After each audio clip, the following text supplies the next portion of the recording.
Are you moving here from California? In this video, I'm going to talk all about the similarities that you may know already, and maybe a lot of the differences that you didn't know and what you can expect when moving here. So stay tuned.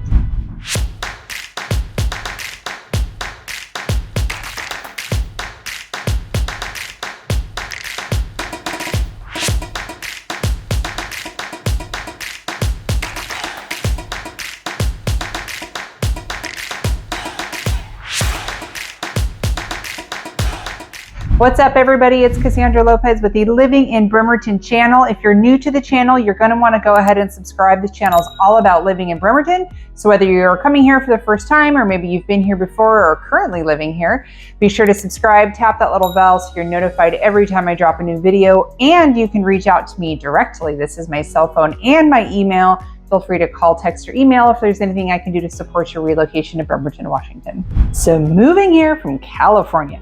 So there are quite a few similarities between California and Washington, a couple of them being that they're both really environmentally conscious states. So they have a lot of laws and regulations towards, favoring electric cars. You get tax breaks for that kind of stuff and all that stuff. They're also both very diverse in their climates. So lots of climates, lots of microclimates going on with all the oceanic coastal land and the mountains and everything. So those are really similar. And also they're both politically left-wing. Yep, I went there. I'm gonna stop there. I'm not gonna go any further with politics. But so if you're coming from California, just expect that to be a similarity. So let's dig into the climates just a little bit further so you can kind of understand, because I know that California is obviously one of the largest states in the nation, which geographically will make it one of the most climatically diverse states. So you guys have mountains, Death Valley, hundreds of miles of coastline, all that stuff. So does Washington. In fact, we have two mountain ranges that run parallel. There's the Olympic mountain range on the west side of Puget Sound, then there's the Cascade on the east side of Puget Sound, and in between is the Valley of Puget Sound. So that's where the water comes down on the left side of the state there. So that mountain range traps a lot of weather. So that's where you have rains in Washington. Well, that's kind of why. So it traps a lot of that weather. On the east side of the Cascades is central and eastern Washington, where that's actually super, super arid and dry. It's considered high desert in some places, and a lot of agricultural land there. And they have really extreme weather differences there. It's hotter in the summer, it's colder in the winter than it is in Western Washington. And then west of the Olympics, so out towards the coast, is where we have all of our little microclimates. So little pockets that, are noted for getting the most rain every year or the least amount of sun every year, like some places where they filmed the movie Twilight, stuff like that. So we have a lot of microclimates and a lot of diversity when it comes to that.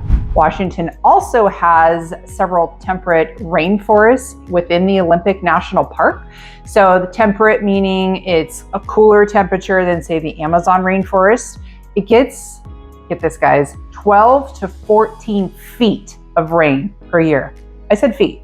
12 to 14 feet of rain per year. And that obviously helps with the diversity and the species and stuff that grow there. The temperature also ranges above freezing and below 80 degrees. So it's between 35 and 80 year round, which keeps it kind of mild and kind of cool, but not too hot, not too cold. So it's a really good climate for all that diversity. I think the biggest difference regarding the climate is going to be the temperature. Obviously, it's a little bit cooler here than it is in a lot of places in California. Some places here don't see all four seasons. Sometimes it's just wet. I call it rainy season and road construction season. Those are our two seasons because sometimes that's just how it feels. Whereas in California, there are some places that get amazing summer year-round, think San Diego. And then there's other places that have really four distinct seasons. Think Sierra Nevada foothills where I grew up. If we're talking geography and the size of the states compared to each other, California is about 2.5 times larger than Washington State, but it has 5.5 times the population, so it's much denser. Just to give you an example, our most populated city in Washington State is Seattle, which coincidentally is not the capital. Olympia is the capital. So Seattle has about 735,000 people living there, so not even quite 1 million people. And the most populated city in California is Los Angeles, which has 3.85 million people. So that's quite a bit more. Coincidentally, LA isn't the capital either. We all know Sacramento is the capital. And here we are over in Bremerton with our little 44,000 people. So when I do other videos and I say we don't have that big city vibe and we're far enough to be far and close enough to be close, that's kind of what I mean, because we only have 44,000 people here citywide. Another distinction between California and Washington, and this may be a driving factor on why people are moving here from California, and that would be the cost of living. So we hear all the time that California is super expensive. I'm sure there's, some areas are more affordable than others, just like anywhere else. Same goes here for Washington. There's some areas that are super affordable, others that you have to give your right leg and your firstborn to get into a house.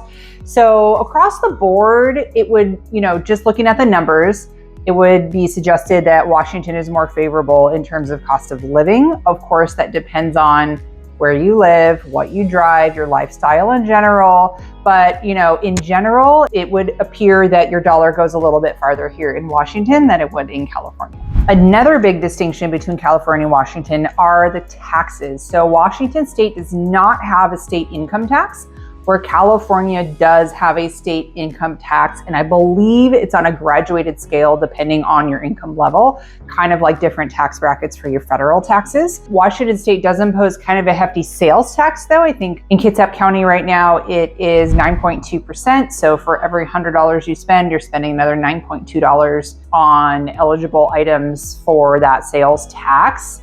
I know that California also imposes a sales tax. I know it's not quite as high as Bremerton on average. It may be different in your location specifically, because I know that's factored, jurisdiction by jurisdiction. But the California state income tax is assessed at the individual level and the corporate level, so it's kind of across the board. Another similarity and also a difference at the same time is what kind of companies are headquartered here in Washington and they're in California. So Washington here we have Starbucks, Costco, Boeing, Nintendo, Microsoft, Amazon, these huge companies that you've heard of. Some are tech giants, some are not, but they provide a ton of jobs for everybody. So those may be a driving factor in why you're moving here. I'm not sure what each company's policy is on like the work from home thing, because I know I've had several clients move here just because they wanted to, even though they're nowhere near their headquartered employer, just because they're allowed to work from home full time.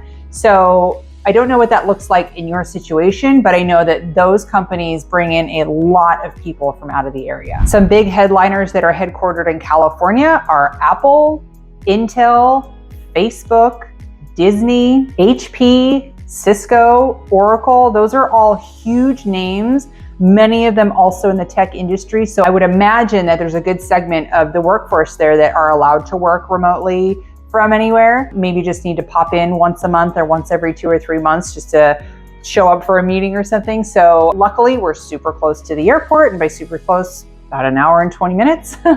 And you can hop a flight to any one of the major cities or rural cities in California to satisfy that requirement. At the beginning of the video, I touched on environmental conscientiousness between the two states. So they're both pretty similar in that regard. There's charging stations everywhere. There's tax rewards for buying an electric vehicle, like all that stuff, right? Solar panels are going on for free and you get a tax break for those. One huge difference between California and Washington in that regard is that in California, when you purchase a vehicle, you're required to get it smogged. Washington, there is no smog check. So there is nothing going on like that, even remotely close. You just pay your registration to get your tabs and off you go. There's no smog check once a year, every 5 years, or however it's set up for your vehicle. So that's kind of a cool thing. So if you are moving to Washington, expect to not have to get your car smogged. If you like that video, go ahead and give me a thumbs up. If there's anything that you can contribute, like if there's a difference between California and Washington that I didn't talk about, go ahead and put it in the comments and we'll have a little conversation about it. I would love to hear other people's perspectives, especially since I've lived in California and in Washington. I grew up in California, that's where I'm from originally. So I know quite a bit about the state, but I haven't been there in a long time. So I would love to hear your thoughts. Be sure to subscribe and tap that little bell so you're notified every time I drop a new video. And don't hesitate to reach out, call, text, or email me if there's anything I can do to support your relocation to Washington. Share this video with a friend who you think might benefit. Bye for now.